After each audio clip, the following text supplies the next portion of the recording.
They said no one besides family can enter the house. It was an extremely hot summer day. When I visited my newly married daughter, she emerged from the storage shed in her in-laws' yard, looking gaunt. When I peeked inside, I saw a mattress laid out. She revealed that she had been sleeping in the shed, where the temperature had soared beyond 40 degrees Celsius. What kind of treatment is this for my daughter? I won't stand for it. Furious after hearing everything, I took her away, disappearing from their sight. As a result, her in-laws turned pale, and in the end, they were trembling with fear. My name is Beth Anderson, 60 years old. I work for a local company, handling office duties. My husband passed away when I was young, and I raised my daughter, Billy, all on my own. There were plenty of hardships, but we always supported each other and overcame them. Billy grew into a resilient and kind woman. When she landed a job at a major company after graduating from college, we celebrated together. Eventually, Billy got married and moved out. Is Billy doing well? Surely, she's being cherished in her new home, right? I suddenly recalled the time before her wedding, when our families first met. Billy's fiancé was Ash Jordan, a nationally renowned professional golfer. He was from the same region, and he told us he was based locally. I was surprised, never expecting her to bring home such a famous person. They met at a golf event, it seemed. At the meeting of our families, Ash looked me straight in the eye. I vow to protect Billy for life once we're married. I want to walk through life with her. Looking at my daughter, I saw that she, too, had a determined expression. I want to marry him as well. Overjoyed, I supported their decision. Ash's parents seemed nice too, and his father said, Once they marry, they'll live with us, but we'll take good care of your daughter.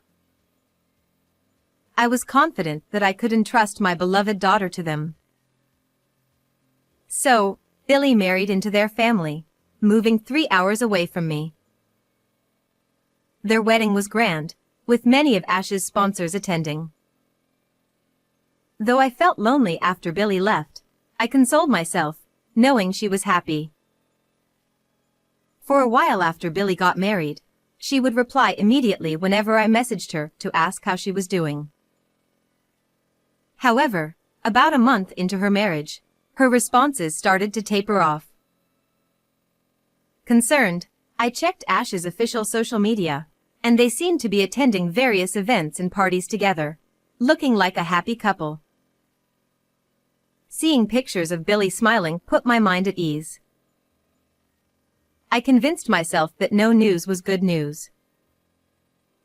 Then, more than half a year after Billy had married, on a summer day, I wanted to ask her about a gift for her in-laws, so I called her for the first time in a while. But all I heard was a message saying, "This number is no longer in service." Now that I think about it, she hasn't replied to my messages for a while either. Is she really doing okay? Could something have happened to her? Unable to shake my anxiety, I rushed to her new home to check on her. I parked near her in-laws' house and rang the doorbell. But no one answered, possibly because they were out. It was a scorching day, with temperatures above 35 degrees Celsius.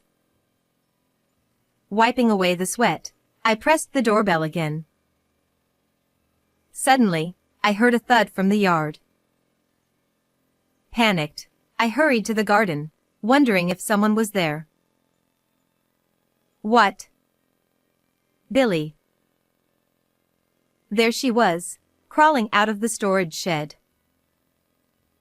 Mom, Her eyes widened in surprise when she saw me. Her face was so emaciated that I barely recognized her. She wobbled, as if dizzy, and I rushed over to support her. When I glanced inside the shed, the sight left me speechless. What on earth is this? What's going on? Inside the cramped 2-square-meter shed, a mattress was laid out. There were water bottles and clothes scattered around, suggesting that she had been living there. When I looked at the thermometer hanging on the shed's wall, it read over 40 degrees Celsius. Don't tell me. You've been living in this shed? Why? Tears welled up in her eyes. They told me not to enter the house because I'm not family. She covered her face with her hands and began to sob. I quickly took her to a shaded area and handed her a cold drink. What's going on? Tell me everything. I urged her, and between sobs, Billy began to speak. Right after we got married, my in-laws told me to quit my job. I refused at first, but they held a grudge and started treating me harshly. She explained that her father and mother-in-law began bullying her after she refused to quit her job. They told her they wouldn't recognize her as a daughter-in-law if she didn't obey. Eventually, under immense pressure, she quit her job, but their abuse only escalated. A month into the marriage, my father-in-law said, "You're not family, so you can't stay in the house. Live in the shed." She wasn't allowed to eat with the family, and they gave her leftovers. She couldn't even use the bathroom, so she bathed with the garden hose. Her once shiny hair was now damaged and brittle. My mother-in-law said I could only enter the house to do chores. They made me do all the housework under supervision, like a servant. That's awful. Didn't Ash try to protect you? Billy shook her head. He always turned a blind eye. Whenever I tried to talk to him, he ignored me. But for events and parties, he made me go and pretend like we were a happy couple. I didn't want to believe what she was telling me, but her gaunt appearance and the state of the shed made it clear that it was all true. Why did you let them treat you like this? You should have left sooner. Billy began to cry even harder, trembling as she spoke. Because my father-in-law said he could get you fired at any time. What? Me? Yeah. He said he's connected to someone important at your workplace and could get you fired whenever he wanted. I couldn't let that happen because of me. What a horrifying thought. My daughter had endured this nightmare for my sake. And Ash. Listening to everything she had to say, I finally snapped. How dare they treat my daughter like this? I will never forgive them. I placed a hand on my daughter's shoulder and looked her straight in the eyes. We're leaving this place right now. Come on, let's go. Without delay, I put her in my car and we drove away from her in-laws' house. And just like that, my daughter and I disappeared from their lives. To ensure they couldn't track us down, I took her to a hotel to rest. It's been so long since I've slept in a bed. Hearing such a heartbreaking comment, I watched her fall into an exhausted sleep and began planning my revenge on them. That night, I received a call from my son-in-law. Ignoring it, I was soon bombarded with calls from my in-laws as well. But I didn't answer any of them. According to the neighbors, the day after I took Billy away, the three of them were making a scene in front of my empty house. Still, I refused to answer their calls. 3 days later, I finally decided to answer a call from Ash. Finally. You're the one who took Billy, right? He shouted angrily the moment I picked up, showing none of the kindness he once had. I remained calm and composed as I answered, "Yes, I did." Give her back now. She has to attend today's charity event with me. He snapped at me impatiently, but I ignored him and demanded to know why Billy had been mistreated at his parents' house. Ash scoffed. That's her fault for not getting along with my parents. That's no excuse to make her live in a boiling hot shed. She's lucky she even had a roof over her head. Anyway, just return that servant of yours already. My parents are furious. Ignoring his ranting, I hung up. A few hours later, I found myself at the venue of the charity event that Billy and her husband were supposed to attend. I kept a low profile and watched from a distance as Ash and his parents were being interviewed. They were asked, "Where's your lovely wife today?" and the three of them looked pale, fumbling for words like, "She's not feeling well." At that moment, I stepped onto the stage confidently. "Excuse me, everyone, may I have your attention? I am Billy's mother. There's something I need to share with you all." When I greeted the audience that way, attention quickly turned to me with curious murmurs of what's going on. From the corner of the venue, Ash and his parents looked shocked, their faces filled with fear. "I have something my daughter would like to share with all of you. Please turn your attention to the screen," I announced. As I spoke, I operated the computer on stage, and Billy's face appeared on the large screen prepared for the event. I had set up a live broadcast connecting the venue to the hotel where Billy was hiding. After a brief greeting, Billy got straight to the point. Everyone, since becoming Ash's wife, I've endured terrible treatment at home. I wasn't allowed inside, as they said, no outsiders, and I was forced to live in the storage shed, even in the sweltering summer heat. When I projected the photos of the shed, which I had taken when rescuing her, the audience began to murmur in shock. I've also recorded the verbal abuse from my husband and in-laws. She played the audio from a recorder. Don't get so high and mighty, you outsider. You're not family. You're a slave. As the cruel words echoed through the venue, the three of them rushed toward the stage, trying to stop the playback.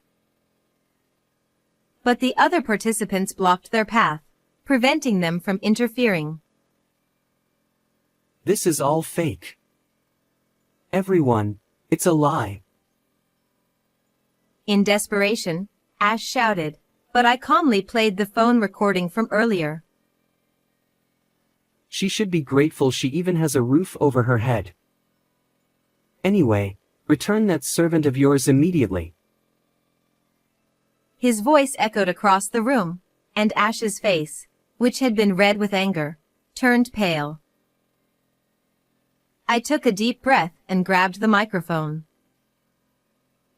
The reason my daughter obeyed their demands was because her father-in-law threatened her, saying, "I can get your mother fired whenever I want." My daughter endured all this to protect me. Isn't that right? I glared at the father-in-law, who let out a strange sound, of. But after investigating, I found out that there was no connection between you and my company's higher-ups. You lied and tormented my daughter, didn't you? As my voice cracked with emotion, the audience erupted in condemnation. Then, Billy spoke again. But that's not all I want you to know. This is what I witnessed while running an errand for my mother-in-law. At her cue, I displayed a photo on the screen. It showed Ash, arm in arm with another woman, entering a hotel. One of the attendees shouted, "Hey, isn't that Monica Christine, the pro golfer?" Upon realizing that Ash's affair was not only with another woman but also with a fellow professional golfer, the crowd became even more agitated.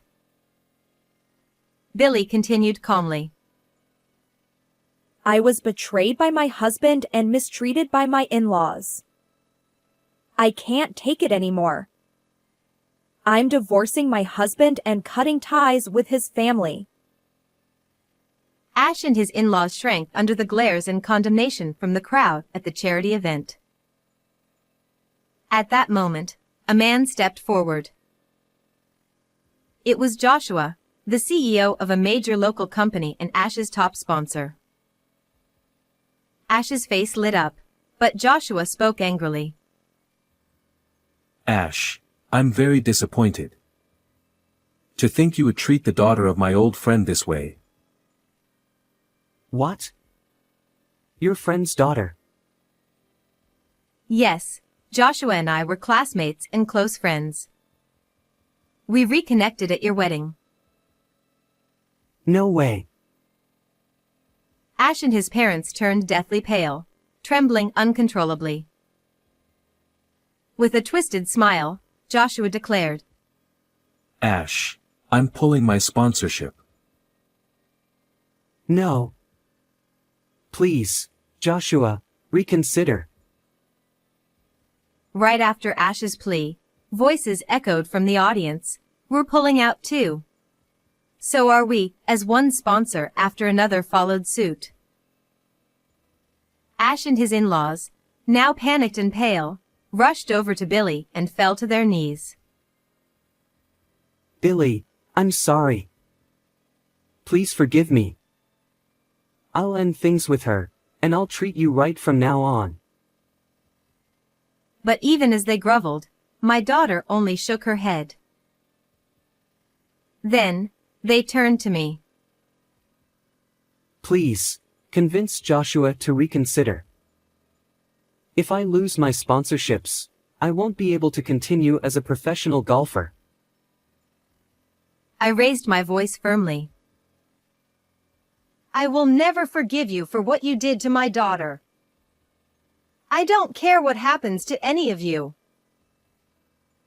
After bowing to the audience, I left the venue. Later, Billy and Ash's divorce was finalized. The truth about what Ash and his family had done spread like wildfire, thanks to the event's attendees. Ash, now exposed for his affair, lost all his sponsors and had to retire from professional golf, while his mistress also left the sport. Billy sued them both for $30,000 each in damages for the affair and successfully collected the payments. Ash's family, now infamous in their neighborhood as the heartless family who made their daughter-in-law live in a shed, was forced to sell their house and move away. Jobless and relying entirely on Ash's income, the family now lives in a rundown apartment, working part-time jobs from morning till night. It's all their own doing, and I feel no sympathy for them. As for Billy and me, we now live together. She's slowly recovering and currently working at Joshua's company. I'll continue to watch over her, hoping she finds true happiness one day. How did you like this story? Please don't forget to subscribe to the channel. I'll see you in the next video.